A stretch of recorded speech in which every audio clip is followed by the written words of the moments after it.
The second day in the nature reserve was as great as the first day. The generation went horseback riding and they also repelled trees. At night, they went to the fairgrounds to an outdoor movie night. August hadn't had the chance to write a letter to his family, so he wrote a real short letter telling them all important things about the stuff they did. In the fairground happened some important things, so he tells you a little bit of that night. First, at all, including August laid his sleeping bags down on the field in front of the giant movie screen when they arrived to the fairground in the buses. Everyone got a snake and some table games, while they were other students of the other schools. They also went to the concession stands that were around the other school buses arrived without announcement. All the lights turned off at once and the intro announcement came. The movie for that night was The Sound of Music, the foreign movie of Via. That's the first thing August told when they mentioned the movie in the announcement.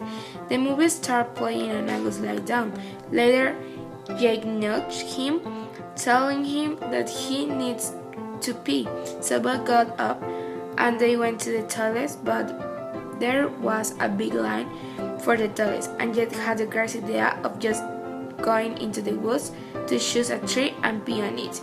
August wasn't sure and tried to convince Jam to just wait for, but Jack couldn't keep it so long, so they went in the woods. And on the way, they found a mouse. Max and Harry, wherever nothing important happened by then, they just nodded each other as a little "what's up?" Here comes the important part. On the wall to the direction of the giant screen, August and Jack born with 4 boys and 2 girls they didn't know. They looked like 7th graders that were probably smoking cigarettes. They pointed flashing at August and Jack. And there's when the bunch of no kids started buttering because of August. They delayed to him really fancy words like monster and alien, and so they made a lot of fun of August. These adolescents went that far that almost Harry and Miles interfered defending August. It got that intense that they started fighting before August and his friends ran away as fast as they could. They stopped running when they were sure anyone was fooling them. Then everything was lost. It was really funny to remember everything that just happened a few minutes ago. Everything was cool until you realized that the carrying eyes of August were gone. August started crying. He couldn't keep it anymore and even took all of his friends helped August to find them. They didn't find nothing.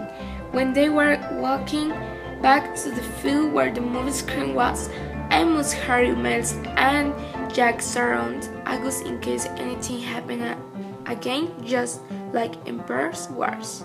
That night, they slept in the same field the movie screen was, and that was the hardest and worst night for August. He couldn't sleep, no matter how much he read.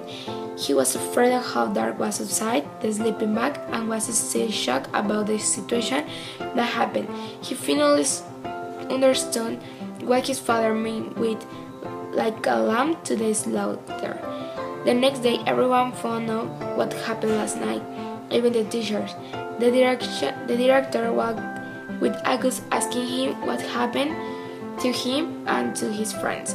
Mr. Tushman and so called August's mom to tell her about the situation with his son. They went back later then, and all the parents were waiting outside of the school. Augie ran to his mother's arm and hugged her tight. They walked home together and his mom didn't ask a thing about what happened. When they arrived home, Augie talked about it a little bit. He wanted everyone to be home so he didn't have to repeat the story. By the time his father and Bia arrived home, August really happy hugged both Tig. Then he gave him a big present, a teeny and fluffy puppy that looked just like a little beer cup. They named it Bear. Bia and Agil took the next day off to play with Bear all the day long. Next day, everyone in the school knew about Augie's story in the nature reserve. Everyone started being nice to him, and Mr. Dutchman also talked to August again about his first year of school and experience in Beecher Prep School. Everything was nice till the graduation ceremony.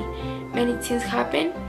By then, August's father confessed he was the one who threw away his astronaut helmet, and that Jack started to have a crush on Summer. Later, in the ceremony, Mr. Dutchman touched our hearts with his amazing speech about kindness, for later out a new award about kindness, whose winner was August. Everyone shared in his name.